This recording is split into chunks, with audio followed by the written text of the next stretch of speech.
The first thing I found wasn't a letter. It was a number. I was helping my mother sort through the kitchen drawer, the one she called the important papers drawer, even though it mostly held expired coupons and dried-up pens, when my hand closed around a folded piece of notebook paper. I thought it was a grocery list. It had my name at the top. Below it was a column of monthly figures, each one circled, and at the bottom someone had written a total in red ink. The handwriting was my mother's. The total was not a small number.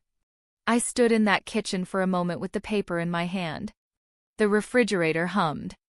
The window over the sink let in the particular flat light of an October afternoon in Harwick, Ohio, the kind that makes everything look like it happened a long time ago. I put the paper in my coat pocket. I finished sorting the drawer. I stayed for another 40 minutes and helped my mother label envelopes for a church fundraiser, and I drove home on the highway with both hands on the wheel, and that folded piece of notebook paper pressed against my ribs like a thing with a pulse. My name is Renata Cole. I was 34 years old that October. I work as a project coordinator for a mid-sized civil engineering firm based out of Columbus, which means I spend most of my days making sure that large, complicated things happen in the correct order without anyone noticing how much effort that requires. I am good at it. I have always been good at the kind of work that leaves no visible mark on the person doing it. I grew up in Harwick, the second of 2 daughters. My sister Danielle is 3 years older than me and has always occupied a different category of existence in my parents' understanding of the world. Not better, necessarily. Just more legible to them. Danielle is warm in the way that registers immediately. She laughs loudly, she brings wine to dinners, she remembers birthdays with cards that have handwritten notes inside. My parents have a word for people like Danielle. They call them good with people. I am not bad with people. I am simply quieter about it, and in my family, quiet has always been a character flaw. After my parents' furnace failed the winter before last, my father's hours at the shipping company had been cut to part-time and my mother had stepped back from her bookkeeping work because of her knee. They needed help. Not permanently, my mother said when she called me. Just for a little while. Just until things stabilize. I told her I would help with rent. I named a figure. She said that was very generous. Neither of us used the word loan.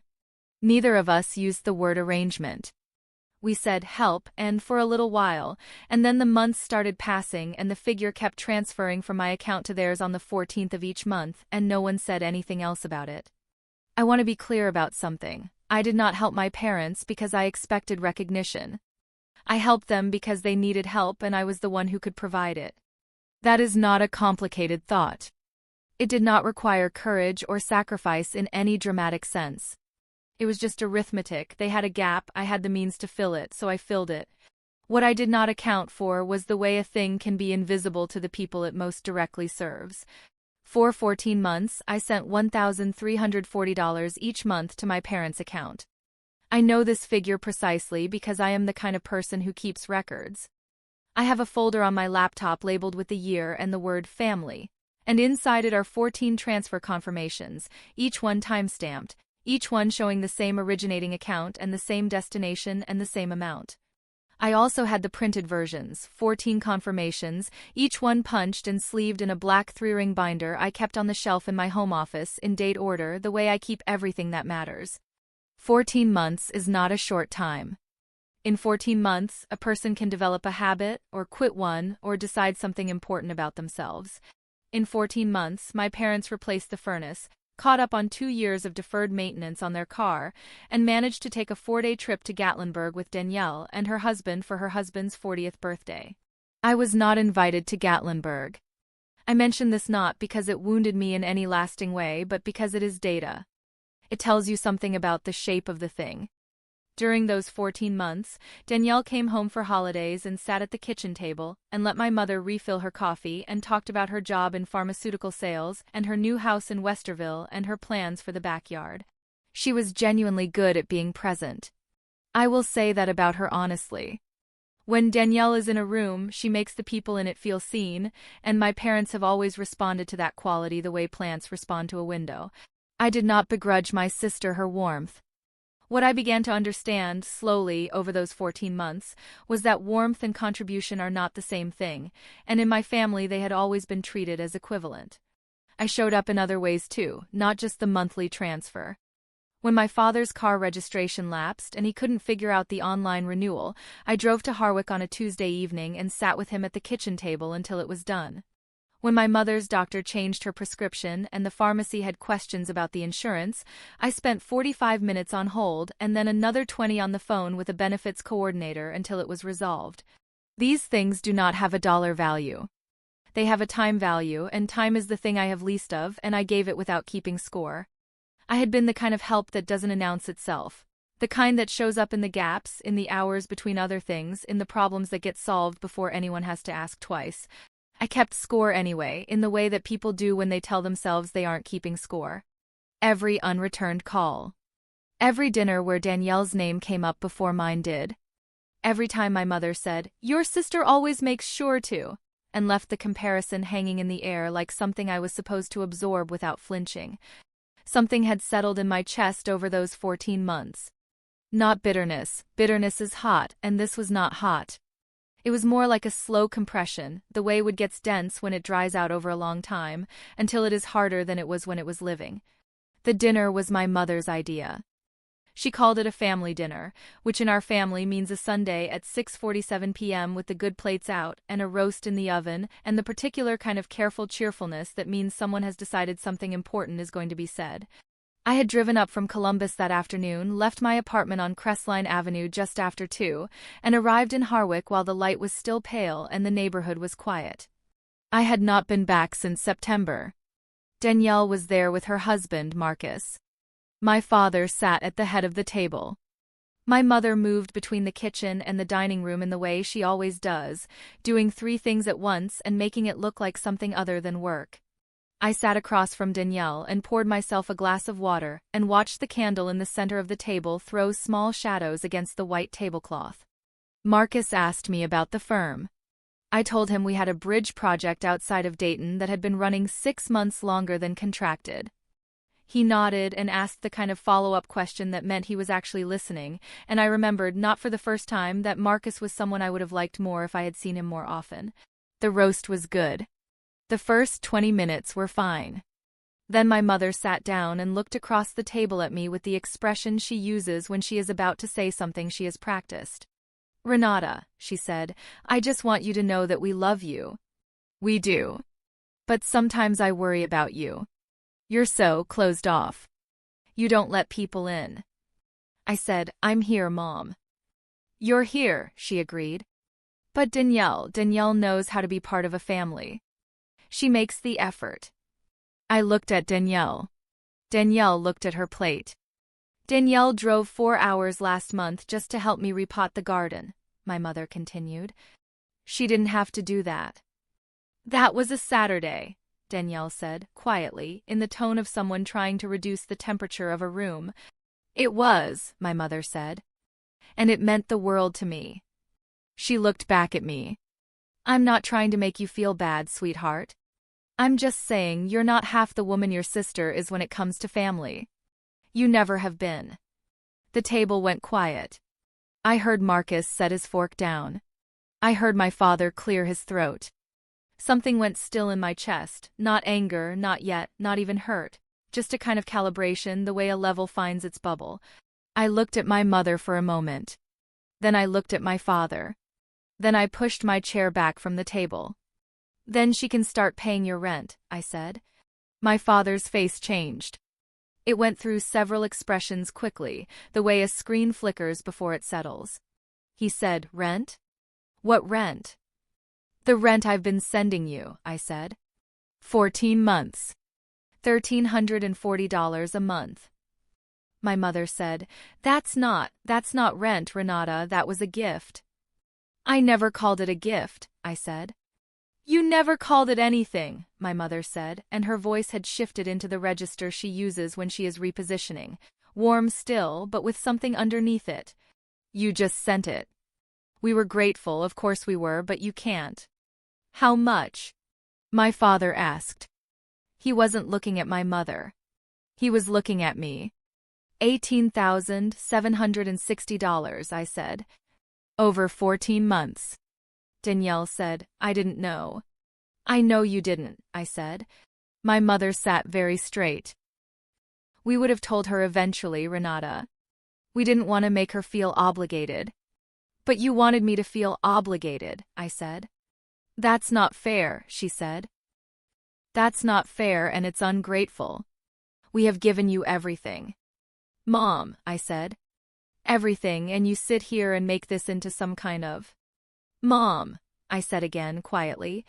She stopped. I'm not making it into anything, I said. I'm telling you a number. I drove home that night on the highway with the heat on low and the radio off. I stopped at a red light on Crestline Avenue and watched the signal cycle through green without moving until the car behind me touched its horn. I pulled into my parking spot. I turned off the engine. I sat there for a moment with my hands still on the wheel. I went upstairs. I filled a glass of water. I set it on the counter without drinking it. I opened my laptop. I navigated to the folder labeled with the year and the word family. I opened it. I looked at the 14 files inside it. I closed the laptop. I got the black 3-ring binder from the shelf in my home office, the one I'd used to store the printed confirmations, punched and sleeved in clear plastic in date order. I opened it to the first page. I read the date on the first transfer confirmation. I closed the binder. I went to bed at 11:20 p.m. and lay on my back in the dark with my hands flat on the blanket and listened to the building settle around me until I fell asleep. I sent a message to my parents the following Wednesday. I asked if they could meet me at the Dunmore Community Center on Saturday morning, neutral space, a meeting room I'd reserved through the township website. I said I had some paperwork I wanted to go over. I kept the message short. I signed it with my name. I did not send a follow-up. I did not explain. I set my phone face down on the desk after I pressed send and went back to the bridge project timeline I had been working on when the idea first occurred to me, and I did not look at my phone again until the answer came the next morning. A single word from my father. Okay. The message from my mother arrived 20 minutes after his. It was longer. She said she hoped we could have a real conversation. She said she loved me and she just wanted things to be right between us. She used the word family 3 times in 4 sentences. I read it. I put my phone back on the desk. They came. Danielle came too, which I had not asked for and did not object to. She had texted me the night before to ask if it was all right. I told her it was her choice. She came. We sat at a folding table in a room that smelled like floor cleaner and old coffee. My mother had her coat on. My father had his hands folded on the table in the way he does when he doesn't know what to do with them. Danielle sat to my mother's left with her arms crossed, not defensively, more like she was holding something together. The fluorescent light above us flickered once when we first sat down and then held. No one mentioned it. I reached into my bag. I took out the black 3-ring binder. I set it on the table. I opened my phone to the banking app. Found the transaction history, and laid the phone flat in the center of the table so the screen faced all 3 of them. My father leaned forward. He looked at the screen for a long time without speaking. These are the 14 transfers, I said. The binder has the printed confirmations. Each one is dated and shows the amount. My mother said, Renata, I don't understand what you want us to do with this. I want you to know it exists, I said. We know you helped us, she said. We've always known that. Then you knew it wasn't a gift, I said. You never asked for it back, my father said. He said it carefully, like a man stepping onto ice. I'm not asking for it back now, I said. My mother looked at me. Then what is this? It's context, I said. You told me at dinner that I'm not half the woman Danielle is. I want you to have the context for that statement. Danielle said, Mom, you said that? My mother's mouth tightened. I said it because it's true. Danielle is present. Danielle makes the effort that matters to a family. The effort that's visible, I said. Yes, my mother said, and her voice went briefly hard before the warmth came back over it like a coat. Yes, the effort that shows up, Renata. That's what a family runs on. Not ledgers. $18,760, I said. And before you use that word again, the one you used at dinner, I want you to sit with the number first. She knew which word I meant. She didn't say it again. My father looked at the binder. He looked at it the way a person looks at something they've been trying not to see for a long time. I didn't know the total, he said quietly. I know, I said. Mary Ann, he said, not looking at my mother. Just her name. Just that. The room was very quiet for a moment. Then I said, You called me ungrateful. What you were really saying is that you couldn't see what I was doing. That's not the same thing. I paused. People who keep the lights on don't get thanked for the lights. That's not unique to this family. But I'm telling you now, I kept the lights on. For 14 months. And I am not ungrateful. I am done being invisible. I closed the binder. I picked up my phone. I'm not ending the relationship, I said. I'm ending the arrangement. As of the 1st of next month, the transfers stop. I stood up. I put the binder in my bag. I said goodbye to each of them by name.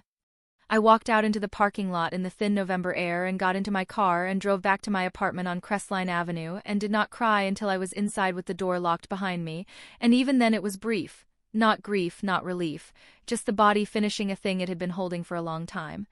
7 months later, I keep a small routine that I did not have before. On the 1st of each month, I open my banking app and look at the transaction history the way someone might look at a scar, not to mourn it, just to remember it's there. Then I close the app and make coffee. The black 3-ring binder sits on the shelf in my home office now, empty. I took the confirmations out and shredded them after it was over.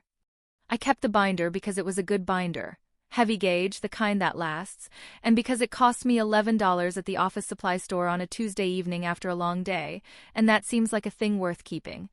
My mother left a voicemail in February. It was 4 minutes long. She said she had been doing a lot of thinking. She said she missed me. She said the word ungrateful had been playing in her head and she wanted me to know she hadn't meant it the way it sounded. The message ended with her asking me to call her back when I was ready. I listened to it twice. I saved it. I have not called back yet. Danielle texted me separately, 3 days after the community center meeting. She said, I didn't know. I want you to know that I know now. I wrote back, I know you didn't. That was never about you. We've had dinner twice since then, just the two of us, at a diner halfway between Columbus and Westerville. She pays for her meal. I pay for mine. It's the best our relationship has ever been. My father called once in January and we spoke for 11 minutes. He didn't apologize directly. He said, I should have been paying closer attention. I told him I agreed. We talked about his car and his hours and whether he was sleeping well. It was, in its way, the most honest conversation we have ever had. I did not go home for Thanksgiving. I made a pot of soup in my own kitchen and ate it at my own table and watched the dark come down over the parking lot outside my window, and the quiet was the specific kind that you've chosen rather than the kind that's been imposed on you, and those two kinds of quiet are not the same thing at all. There is a version of this story where I am the ungrateful one, the cold daughter, the one who kept receipts, the one who made family into a transaction. I know that version exists because I have heard it in the spaces between my mother's words for most of my life. But here is what I know: a person can love their family and still refuse to disappear inside it. The two things are not opposites. They never were. The binder is on the shelf. It is empty now. The spine no longer clicks shut because I cracked it open too many times, and I have decided that is fine. If this story made you think of someone doing invisible work in your own life, share it with them. They'll know why.